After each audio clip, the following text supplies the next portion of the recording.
शासन या गवर्नेंस।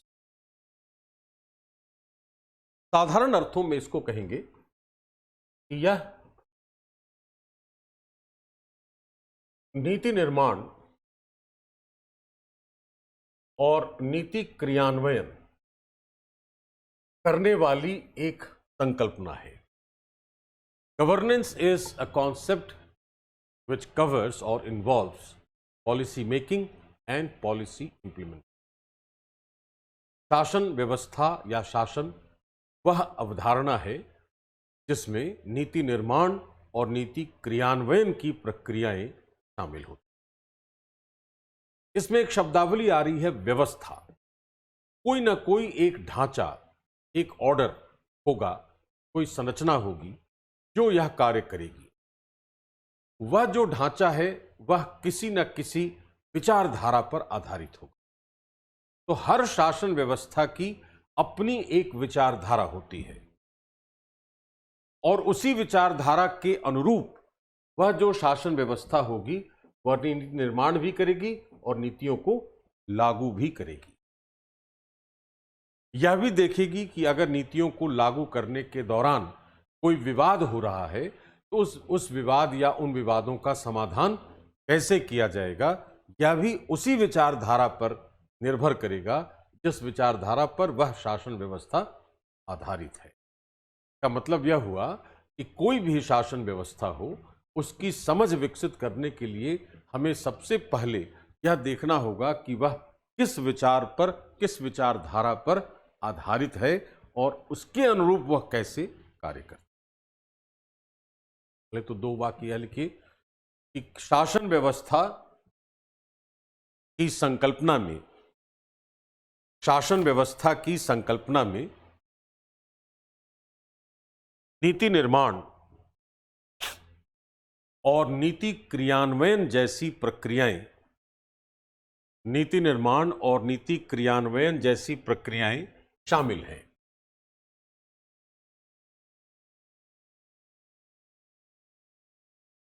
इनका उद्देश्य समस्याओं के समाधान के लिए, समस्याओं के समाधान के लिए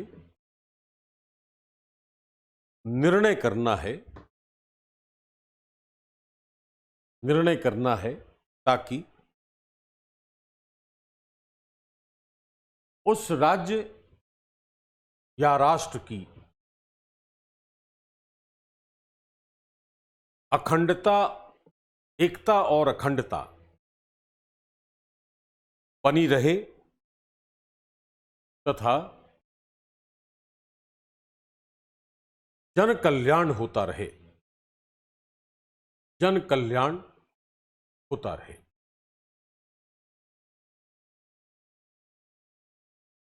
पारा चेंज करके, किसी भी शासन व्यवस्था के द्वारा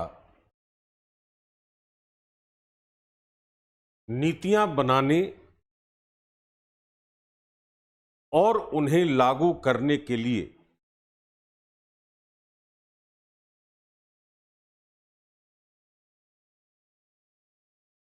उसकी विचारधारा उत्तरदायी होती है, उसकी विचारधारा उत्तरदायी होती है। दूसरे शब्दों में, प्रत्येक शासन व्यवस्था किसी न किसी विचारधारा पर आधारित होती है, किसी न किसी विचारधारा पर आधारित होती है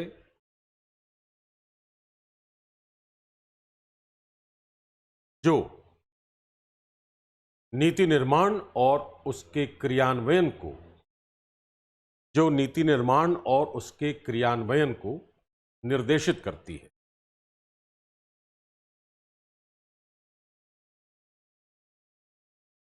अतः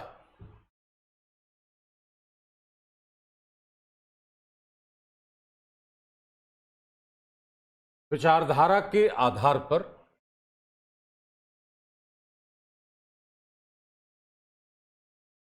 शासन व्यवस्थाओं का वर्गीकरण किया जा सकता है। विचारधारा के आधार पर शासन व्यवस्थाओं का वर्गीकरण किया जा सकता है।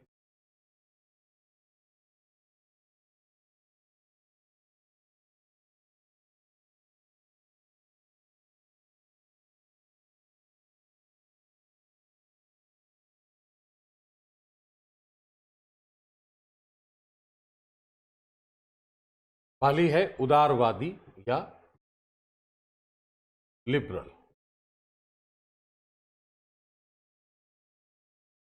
दूसरी है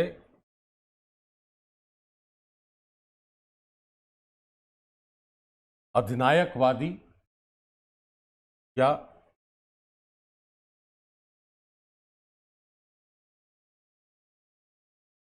अथॉरिटेरियन। और तीसरी है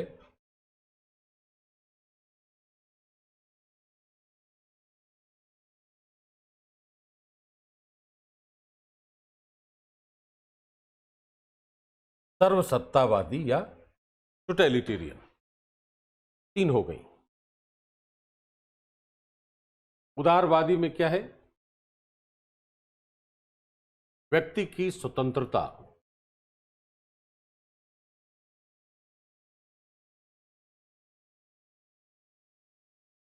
के संरक्षण पर सर्वाधिक बल।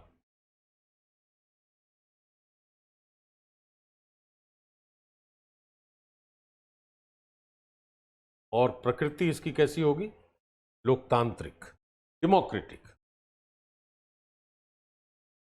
अधिनायकवादी में क्या है?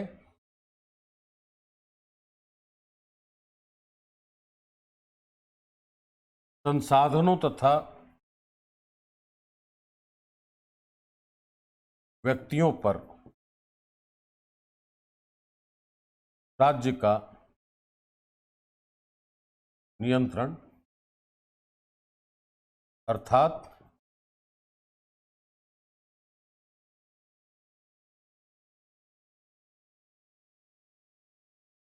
सीमित स्वतंत्रताएं हैं, लिमिटेड है लिबर्टी। और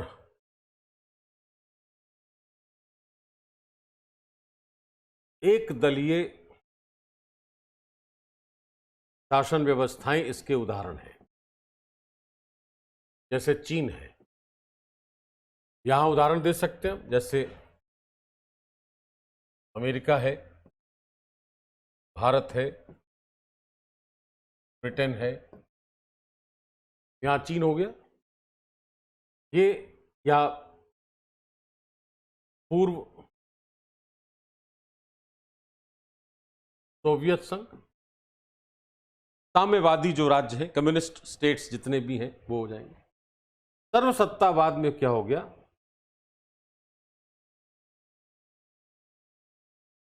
स्वतंत्रता पर पूर्ण नियंत्रण। उदाहरण हो गया तानाशाही, जैसे अभी के समय में देखेंगे तो उत्तर कोरिया है, या सैन्य शासन है, या पहले जो होता था निरपेक्ष राजतंत्र, एब्सोल्यूट मोनार्कीज। उस तरह की शासन व्यवस्थाएं सर्वसत्तावादी होती हैं, टोटलिटेरियन होती हैं। जो सीमित स्वतंत्रताएं देता है वह अधिनायकवादी है, और जो स्वतंत्रताओं को सबसे अधिक महत्व देता है वह उदारवादी है। तो विचारधारा के आधार पर तीन प्रकार की शासन व्यवस्थाओं की पहचान हम कर सकते हैं विश्व स्तर।